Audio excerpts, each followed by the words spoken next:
નમસ્કાર દર્શક મિત્રો, આપ જોઈ રહ્યા છો લોકમૈત્રી ન્યૂઝ. હું છું એન્કર અમિતા પટેલ. હવે જોઈએ અગત્યના સમાચાર. વારસિયા પોલીસ સ્ટેશન હદ વિસ્તારમાં 34 વર્ષીય મહિલાએ અગમ્ય કારણસર ગળે ફાંસો ખાઈ જીવન ટૂંકાવ્યું હતું.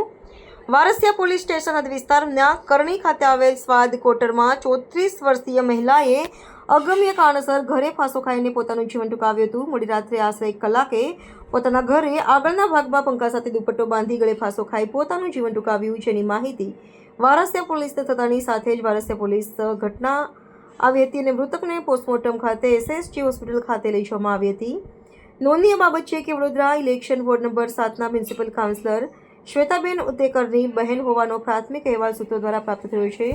જીવન ટૂંકાવાનું કારણ હજી પણ અકબંધ છે. Bureau report, Lokmaitri news, Vadodara. Lokmaitri news સાથે જોડાયેલા રહેવા અમારા YouTube ચેનલને સબસ્ક્રાઇબ કરી ફેસબુક અને ઇન્સ્ટાગ્રામ પેજને લાઇક અને શેર કરો.